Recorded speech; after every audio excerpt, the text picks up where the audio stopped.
I get that some people love war. I get that some people think that using weapons and using threats of military force or actually applying military force can get things done. Now, I disagree with that view. I think that the track record going back over decades it just shows how absurd it is. But I get that there are people that do that. But if you're a warmonger, even if you're somebody who thinks that's the right path, at some point, one would think that logic and reason would seep in enough to make you think, yeah, okay, I want to do this, but I'm looking at the ends and means, and I just don't have enough. I don't have enough stuff to be able to do this. And if I keep applying what little I have in light of the resources on the other side, it's going to end up getting me in harm's way, and we're going to fail. So let's just, behold what we got, wait for a more opportune moment to be a warmonger. One would think that even someone who is detached from reality in terms of not looking backwards at decades of failed, miserable experience, that they would at least have the common logic and sense to say, well, this is not going to work. One would think that. But as we've seen just in the last few days, that's not the case, because there are some disturbing signs. And this is a real problem for more than just the obvious. And it's not something to just humiliate or just point fingers at and say, gosh, these guys are dumb, but because people like this in the elite of the so-called foreign policy elite, and I guess they are elite in the sense that they're at the top, but it definitely don't put elite as in intelligence, because there is some real problems here. And I'm going to show you some of those things today. And this is something, folks, this needs to be spread far and wide. I guess I do it periodically, but I'm really asking you today, share this video with everybody you know. Show them that, hey, this is the position of these people who just constantly want to use military force is irrational, illogical, and I argue immoral. And let me show you how. So the first one, man, I can't start any better than this one, just because of how exposed the reality is of what I'm talking about. This is Jake Sullivan, National Security Advisor for the United States, who said this. There is strong bipartisan support in this country, Democrats and Republicans, to the tune of more than 70 votes in the Senate, to the tune of more than 300 votes in the House for continued support for Ukraine. And so all I can say is that that reservoir of support, which actually reflects a deep and abiding support among the American people. I've sat here in conversations in Aspen over the last 2 years when people said, oh, America's going to get tired of this thing. American people are going to stop paying attention. Poll after poll shows the American people still care, still support funding Ukraine, still support the notion that it is our duty-bound obligation to continue to help Ukraine fight for its freedom and its sovereignty and its territorial integrity. And what I would advocate is just that all of that underlying groundswell, that reservoir of support for Ukraine is going to endure no matter what happens in our politics. Okay, I see my camera has malfunctioned again. I'll get that in just a second here. But look, let's look at what he just said there. To suggest that the Americans are all behind this, there's bipartisan support behind continuing to fund Ukraine, there is no truth to that at all. As a matter of fact, in a recent news article here, we saw that 70% of Americans want to have talks to end the war. 70%. Does that sound to you like somebody who wants to continue fighting war? Of course it doesn't. And look, that he also is blind to, or else he's oblivious to, the fact that this war can't be won. So one would have to wonder, why would the National Security Advisor to the President of the United States continue to go out over and over to this Aspen conference here? This was just yesterday. Now, the Aspen Conference, for those who may not know, is an annual defense conference where all the muckety-mucks, especially in the United States, but some other foreign leaders as well, always gather to talk about national security things or whatever. And basically, it's a warmonger fest. It's people who love to use military power, and they want to talk about how people who fail to do that are wrong, and et cetera, and that we just need more, as you're going to see coming up shortly with some other ones here. But look, the most important thing to understand is you cannot take your country down a path, no matter how much you want to do it, if you don't have the means to accomplish it, or if the other side does have the means to prevent it. And in this case, it's literally a combination of both of those two things. But he's not doing that. So if it was just Jake Sullivan, you could go, okay, well, I don't know why this guy's doing that, but I guess he's just a weird guy. Well, he's just the leader of the band here, folks. This continues to go on. Now, here at a separate venue was John Bolton, who wants to say that, hey, I partly get the whole math thing, but I'm going to ignore some other part. Watch this. I think if Trump's elected president, the conflict was likely to end very quickly to Ukraine's disadvantage. But this is part of the Biden administration's failure. When you have one country that's roughly 3.5 times bigger than the other country in the conflict fighting a war of attrition, it's just a matter of arithmetic before we decide who wins. This is a reflection of the failure to provide assistance on a strategic basis, having an objective in mind. We say it's the complete restoration of Ukrainian sovereignty and territorial integrity.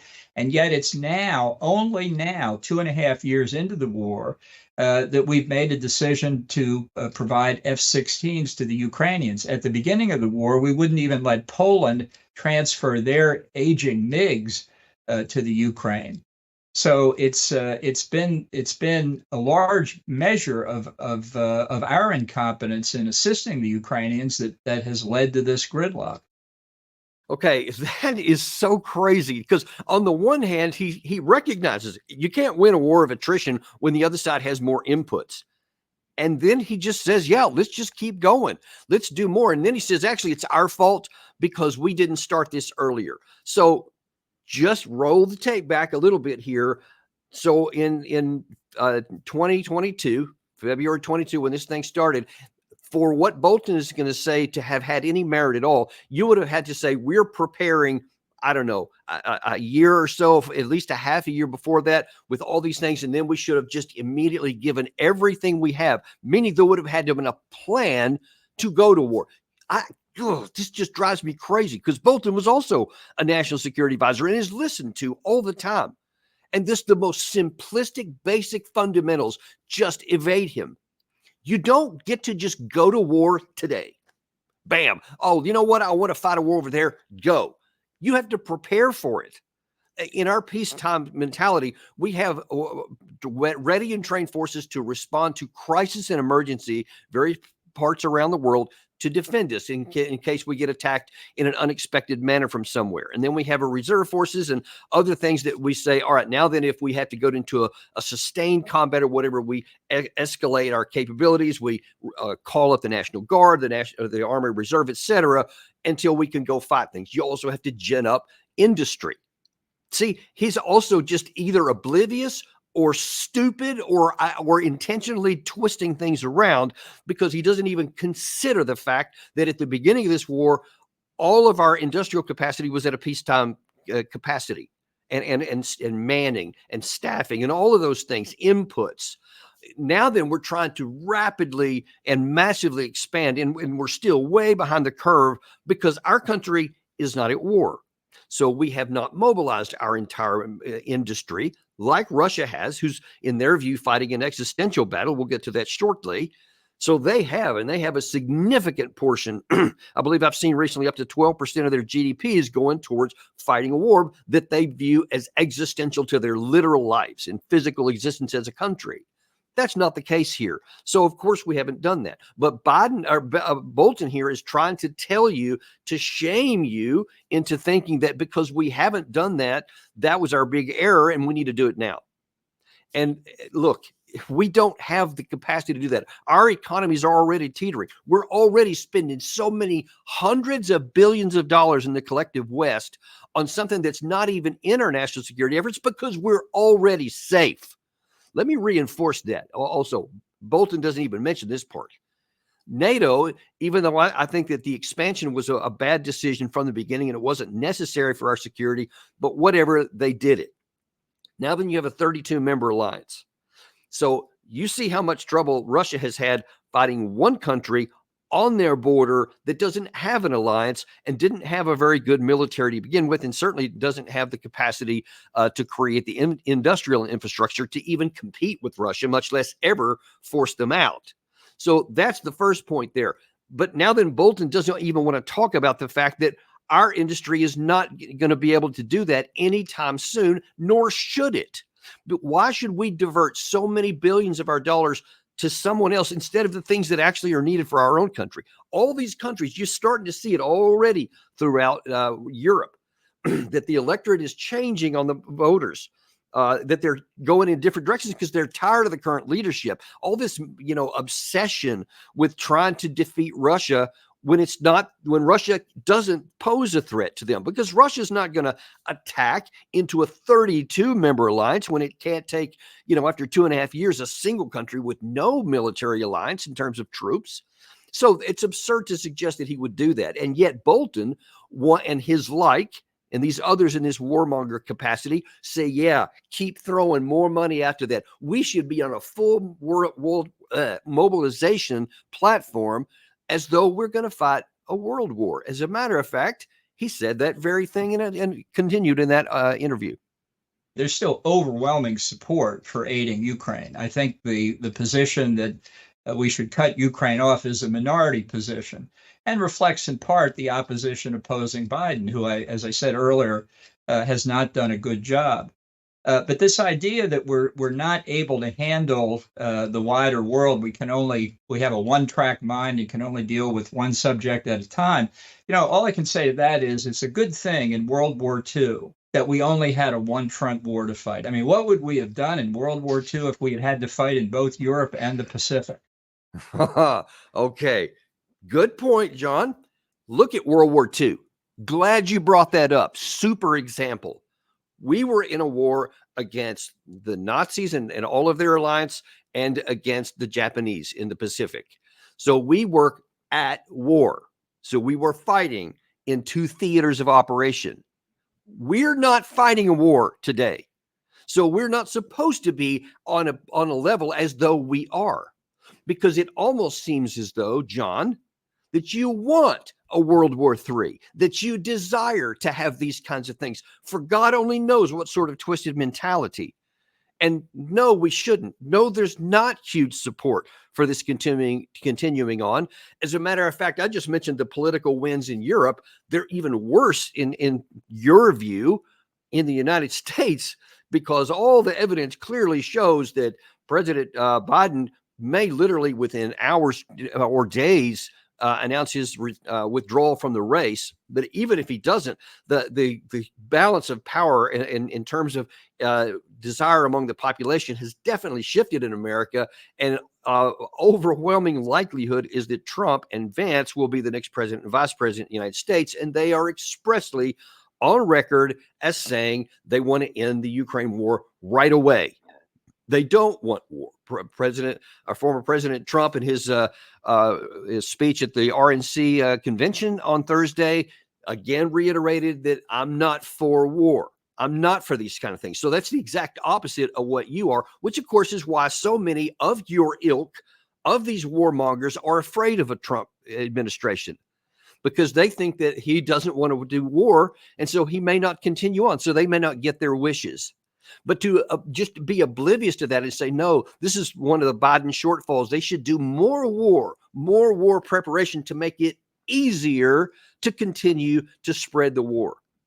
And look, let me just take a moment to talk about this and try to be calm. This kind of mentality shows almost no value for human life at all, because you don't care about first of all, the Ukrainian people who are dying by the thousands, and have more than hundreds, in the plural, hundreds of thousands have been killed so far. Scores of their cities have been virtually wiped off the map. It will take decades and hundreds of billions of dollars, and probably in the trillions, just to rebuild what's already been lost. Doesn't seem to care about that. More fighters, American troops.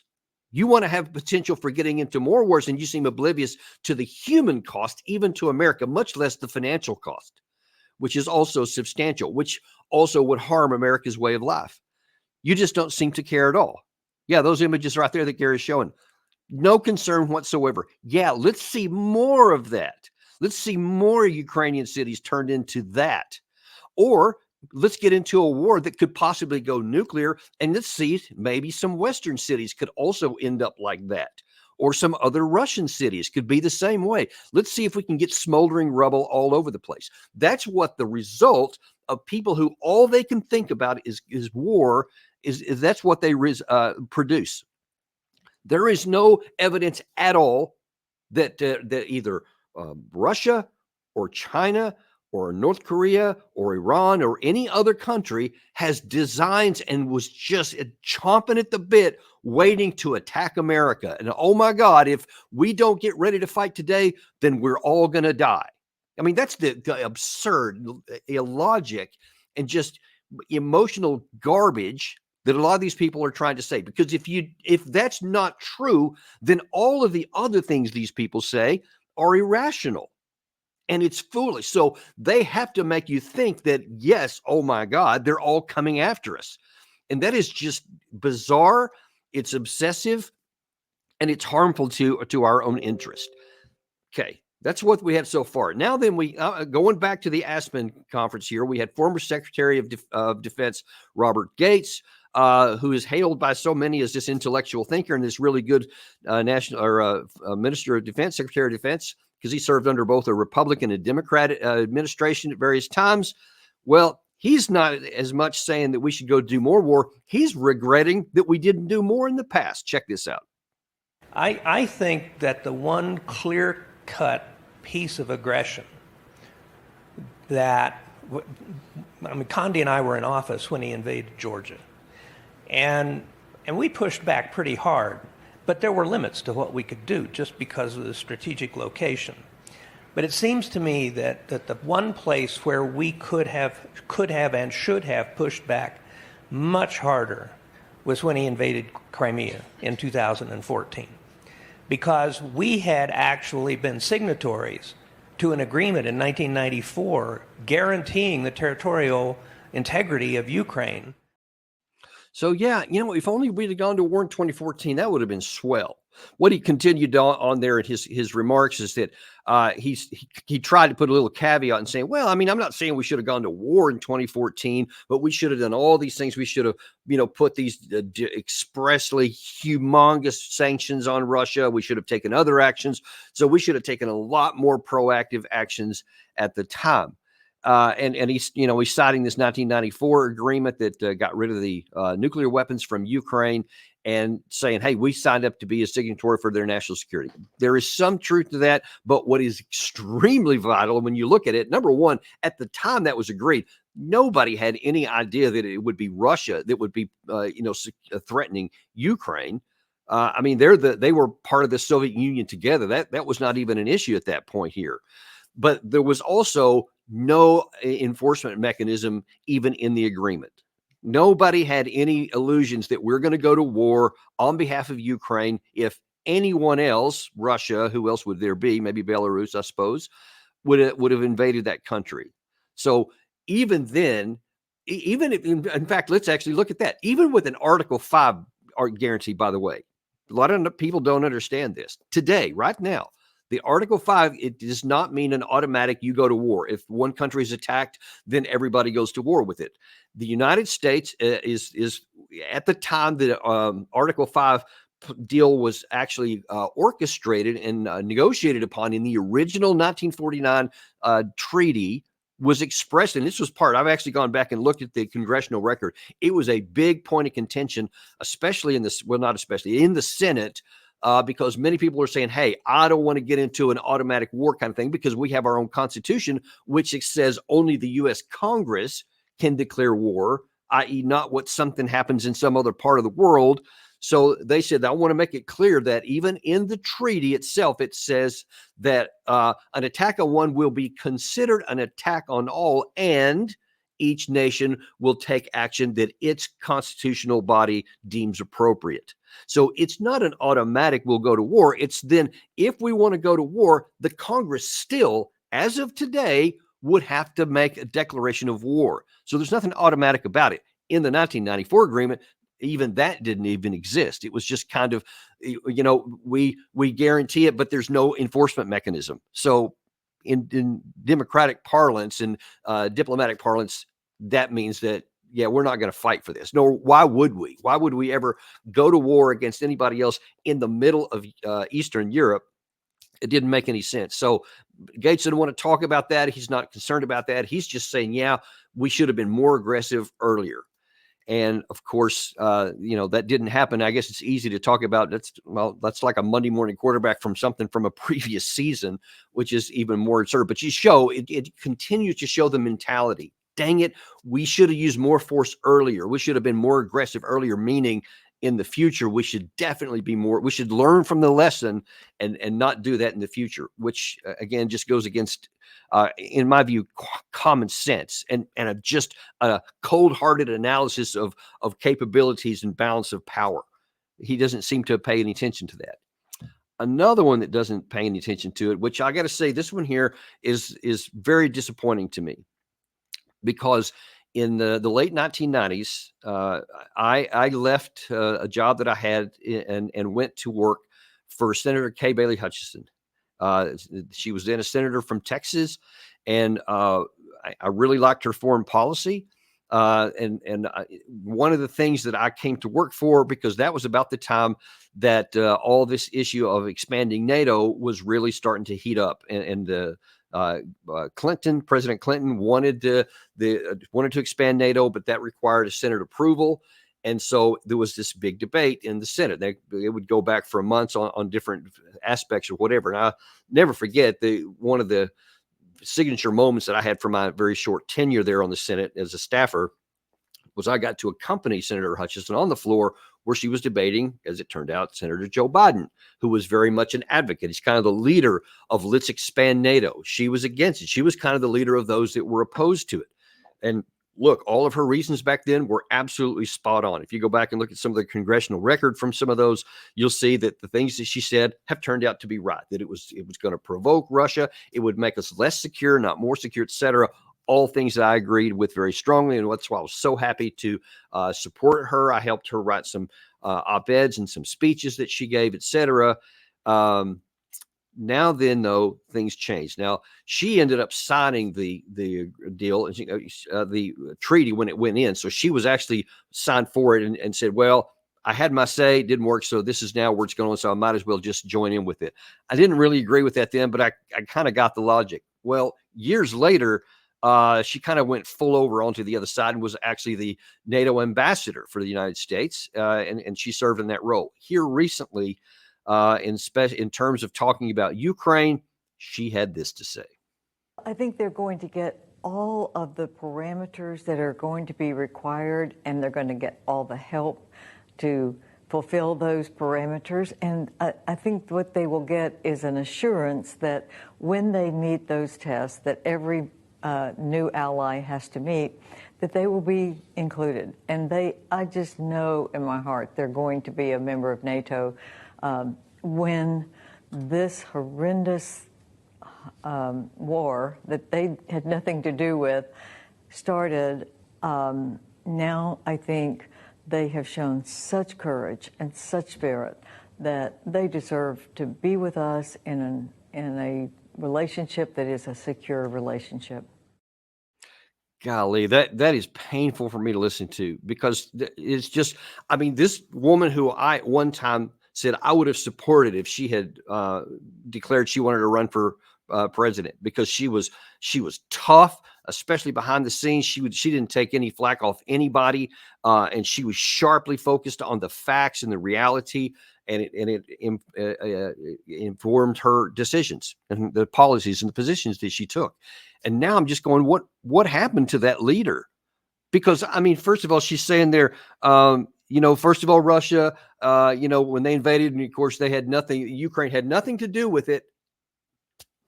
Nothing to do with it. So and I think it was March or April of 2021, so almost a year before the war, Ukraine passed a law that said they are going to retake all of their lost territories in the Donbass by force if necessary. And in the months leading up to it, they increased their combat power quite a bit around that area. We already know that President Biden, in his meeting with Putin in June of 2021, where Biden told him behind the scenes, I'm sorry, Putin told Biden behind the scenes that if we continued pressing NATO membership into Ukraine, that it was going to mean war. And Biden said, okay, do whatever you want to do, but we're not going to give in to that. And if you do, we're going to hit you hard with sanctions.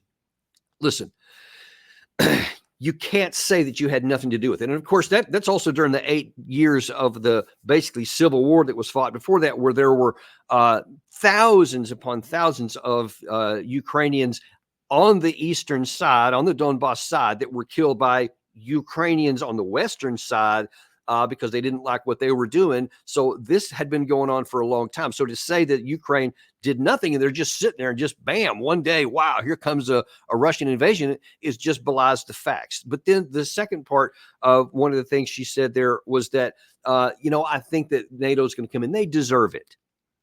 Okay.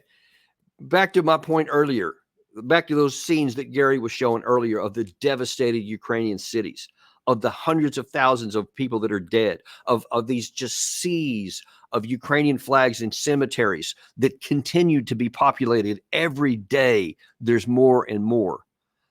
What about the ones that are alive? Don't they deserve to live? Because the balance of power between the two, I won't go through this again, I've said it too many times, is overwhelmingly and irrevocably on the Russian side. So when you say they, quote, deserve to be in NATO, there is no path at all that's going to ever put Ukraine in NATO as far as the eye can see into the very, very distant future. And in my view, there is even not even the distant future. There is no scenario where the nuclear armed Russia is ever going to allow NATO to be on its border. So to continue to go down that path is to continue to keep the very source of agitation that Russia itself has cited as the reason they went into fight. And this is not just behind the scenes to Biden in June 2021. They've been saying this since 2008. 2008. And they've been showing it in every way since. And of course, Putin has been saying it as clear as can be throughout these 2.5 years of war. And yet we want to ignore that. Now, it's one thing for former Ambassador KBH, Senator Hutchison, to say this. It's another thing, though, when it's Secretary of State current Blinken. We were really determined with this summit to build a bridge to Ukraine's NATO membership because, again, you have to do this in a deliberate, methodical way to make sure that any country coming in is prepared to assume the responsibilities of membership, contributes fully to the alliance, and meets the various requirements. So this last summit really put in place a bridge for Ukraine to go across. For the first time ever, we've stood up a dedicated NATO command whose purpose is basically to help Ukraine cross that bridge. Cross the bridge. You remember a few years back, there was, I think it was Sarah Palin had this famous thing that a bridge to nowhere, and a lot of funding and things that went on. That was a domestic issue, but kind of brings to mind here, a bridge? A bridge to what? Destruction? Because look, Russia is committed to this. There's a piece in today's Washington Post that says, look, they're finally starting to look at this and they're going, Russians are in this. The Washington Post reporters went into this one of the cities in Russia. They were invited in there to see for their own selves what Russians were thinking. And part of that article says that the U.S. and NATO gave us no choice, said this Russian from this city, Vlad, the commander of a Russian storm unit who had been wounded 3 times since signing a contract to join the military a year ago. He spoke on condition he had been identified only by his first name. After fighting in Ukraine this spring, left him with 40 pieces of shrapnel in his body. Vlad was sent back home to recover. Once healed, he plans to return to the battle. I'm going back because I want my kids to be proud of me, he said. You have to raise patriotism. Otherwise, Russia will be eaten up. Now, that is a direct, correlation between what the Russian state has been saying. You can argue whether it's right or not. It doesn't make any difference what we think. It only matters what the Russians think. And the Russians definitely consider this an existential battle. The reason I put that up there is because now the Washington Post, which has been one of the biggest cheerleaders for more war, even the Washington Post is starting to go, yeah, really, Russia's in this all the way.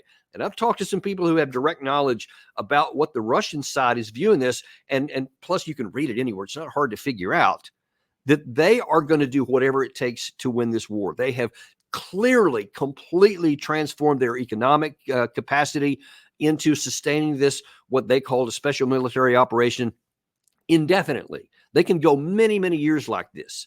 Their culture, their history, they've been invaded multiple times. So it's something that's ever present to them. And unlike us, we've never been invaded. I mean, we have the oceans and then Canada and Mexico on our borders.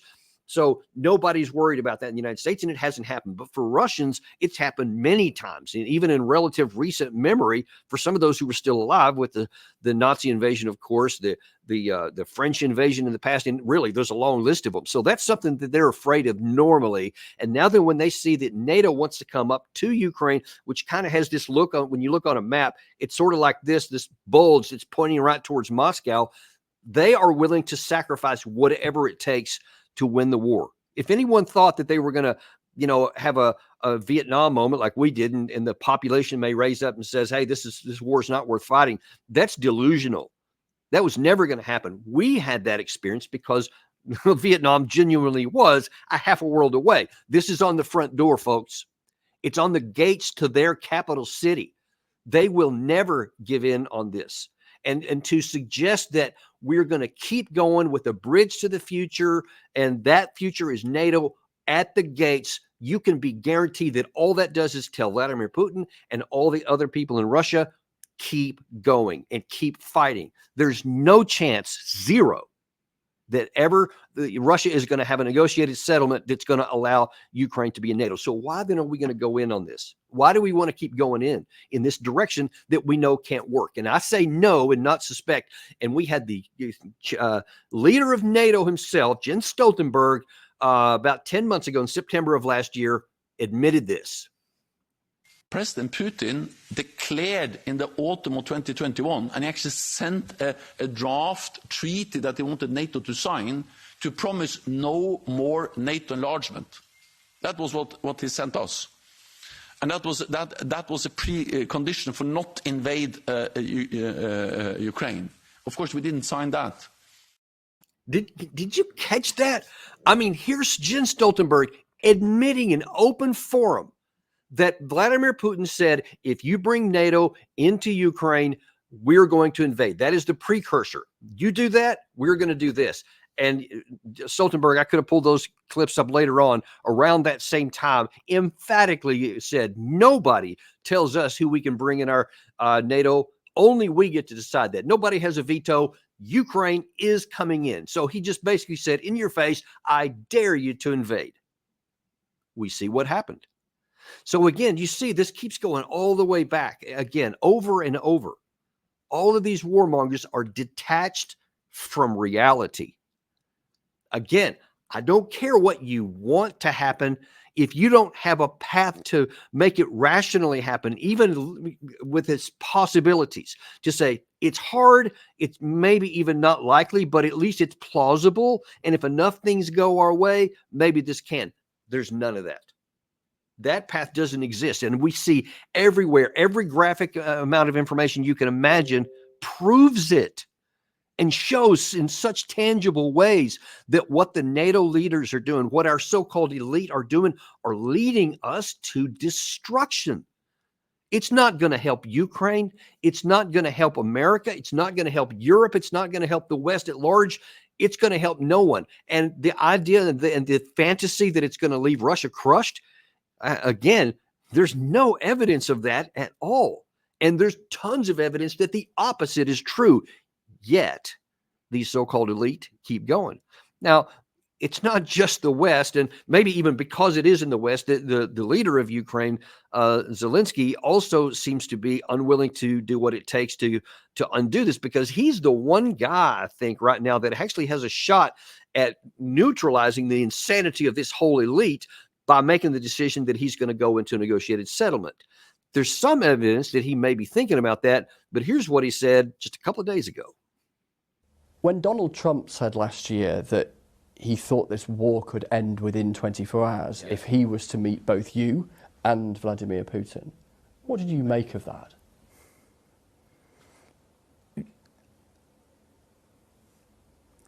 So everybody will be happy if one person in the world doesn't depend Donald Trump or not. Okay, Donald Trump. If one person in the world, and this person Donald Trump, can stop the war, during 24 hours. The question is, what the price and who will pay? His idea to push us to pay. But if he wants to do it during 24 hours, the simple way is to push us to pay. Because it's understandable how. It means just stop and give and forget. Sanctions out, everything out. Putin will take the land. Putin will make a victory for his society. We will never go on this, never. And there is no any guy in the world who can push us to do it. Well, I guess maybe he's right on that. There is no one else who can make him do it. But look, there's no path here. And if you want to keep listening to all of these elite people who are telling you the opposite, then there's going to be some trouble because you can't win.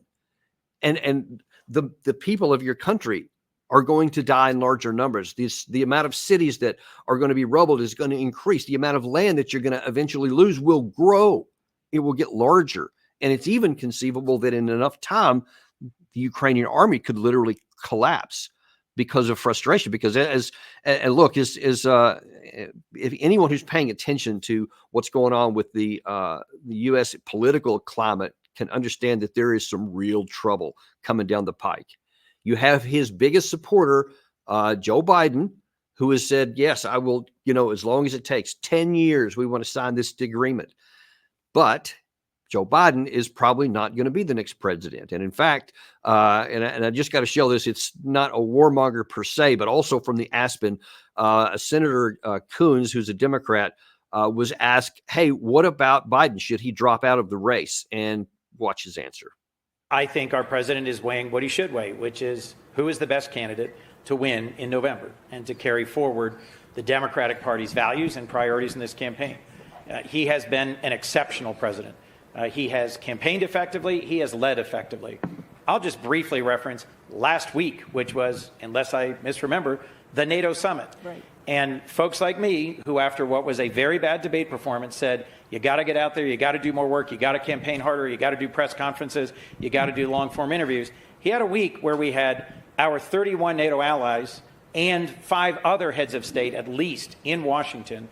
And he chaired bilat after bilat, meeting after meeting, 3 days of a NATO summit, strongest NATO's ever been, did a press conference, did campaign events, did campaign rallies, and there are folks still saying he is not strong enough or capable enough to be our next president. I disagree. I don't know how you would disagree with that, but if someone was just saying that and the people hearing it didn't have all of this imagery and all of these videos to show the very person that he's talking about at those very events, then you can think maybe they don't know, maybe they didn't read, but they do. It's out there. And to say, no, he's strong, he's resilient, he's sharp, all this kind of stuff in the light of all of that stuff, you see the delusional aspect and the unwillingness to just acknowledge reality that's staring you in the face is quite remarkable and quite high across all of the political, both political and military elite, I suppose. You can see that. I mean, Gary's probably going to show some other stuff here, and this is just a handful of snippet things, but you've seen it for yourself. And to say, no, we're going to not acknowledge reality. He's still going. He's still going to win, etc., despite everything else, despite the fact that Trump, after surviving his assassination attempt, is now soaring in the polls. The chances of him winning are, by all of the odds makers, just keep going through the stratosphere. It's not even clear that Joe Biden may be the nominee for the rest of the weekend, because even President Obama has suggested that he withdraw from the race. Now, all of that has huge implications for Volodymyr Zelensky, because the chances of this 10-year thing going on beyond January 20th, 2025, when the next president takes his elect, is pretty low. Now, there was actually a phone call between Zelensky and Trump last night, I think. which was curious to many people. I've actually asked some people on his campaign staff that know, and they said because of the U.S. law, he didn't actually talk about anything in terms of what he would or wouldn't do once he became president. He was just kind of a conversation just to say, hey, just want to reach out and say hi or whatever. A little odd. I'm not really sure what the utility of it was. Zelensky in his readout talked about how he said, oh, one of the things I really admire about the U.S. is that they stay consistent with their foreign policy. And even though the different administrations, they'll still continue to support. That was more wishful thinking than anything else. And that wishful thinking isn't going to change the reality that everything Trump said at his acceptance speech, his new vice president has said throughout his entire, most of this entire war, has said, we're not going to continue this war. We're not going to continue funding this. We want to bring it to an end.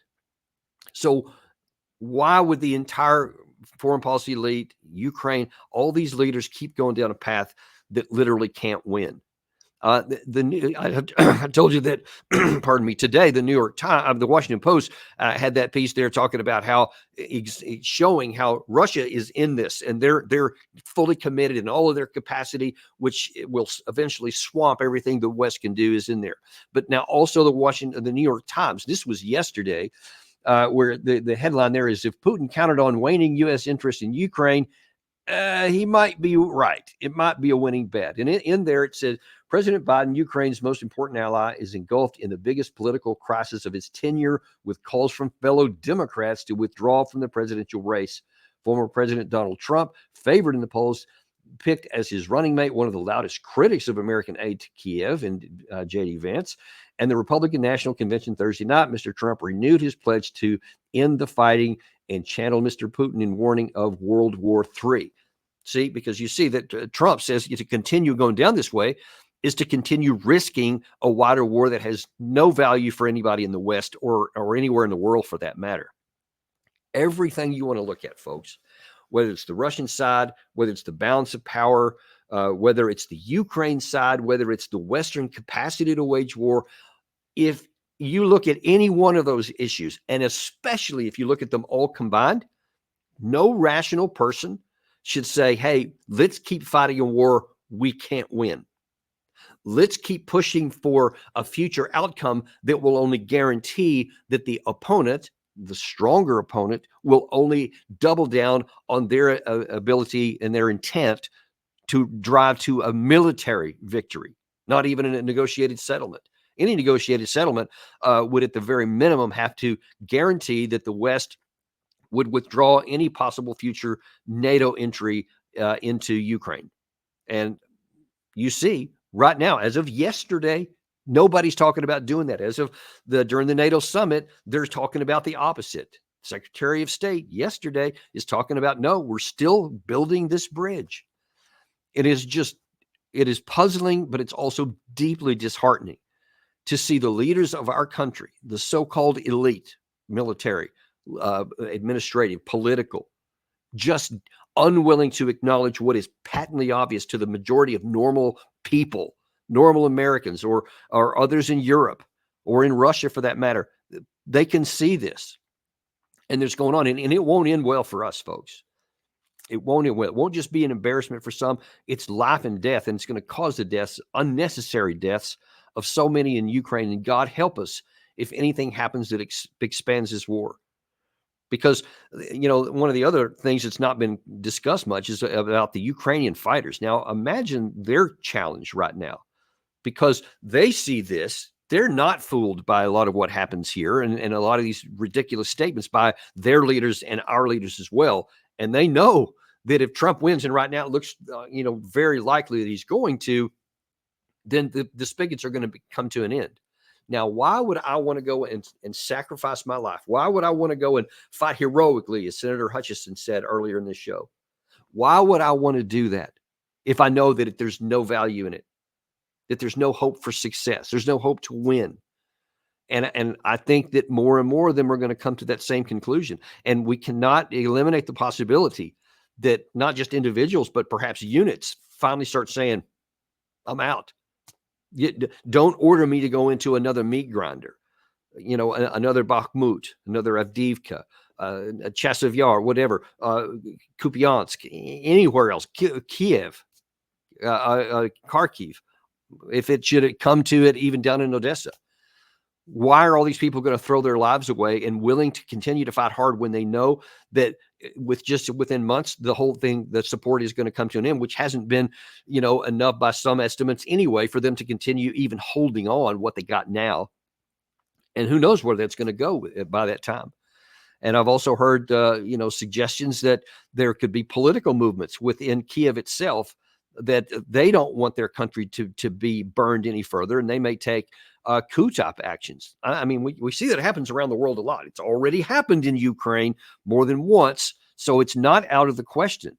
And all of this could be brought to an end if only the Western elite would just eat their pride and say, here is rational, here is logical. Let's do whatever we need to do to just get this mess, sewn up, to get it off the table in the best way we can for the Ukrainian people. And let's go on with our lives to avoid any kind of more bloodshed. That's possible. As of now, that's still possible. But it's almost inconceivable that anybody of these elites that I've shown here, or any dozens others I could show, would be willing to eat their pride and would be willing to have just a little bit of humility in their actions for our benefit, for their benefit. I just don't see it, and I fear that something bad could be coming. We'll have to wait and see how that's going to work out. But I just felt like it was really important, even on a Saturday, to bring you this stuff, because I don't want it to get lost, because a lot of it happened on Friday, and very often things that happen on Friday get lost over the weekend, and then by the time the next week, there's a bunch of other stuff coming up. You need to know that these elites are still trying to press in areas that are harmful to your interests. And we're going to keep bringing you this information as it happens. And we're not going to let this get swept under the rug. We are going to continue, because we're unintimidated and uncompromised, to bring you the truth, no matter what it is you deserve to know. Listen, thank you guys for being here, especially on Saturday. Want to let you know we got a great week coming up, and we're going to hit it running on Monday. The next iteration of this investigation into the attempted assassination of Trump is going to feature the director of the Secret Service on Monday morning. She's going to be facing some hard questions, and a lot of people are real interested in seeing that, not the least of which is us. And we're going to have Tony Schaefer and Matt Ho back on, who did a fabulous job when this first happened, to break down even what we knew then. And we're going to find out whatever she says and what kind of information that, we've been asking a lot of our questions. Hopefully there'll be some answers there, and they can, tell you if that passes the smell test or not. We're also going to have Ambassador Freeman come on this coming week, Larry Johnson. We've got a few other surprises for you that may be coming on here, and even got some new folks to bring on. But you can always count on us continuing to bring to you what is happening and give you the no kidding deep dive, so you know the truth on it. Be sure to like and subscribe if you haven't already, folks. We really appreciate it. We'll see you Monday on Daniel Davis Deep Dive.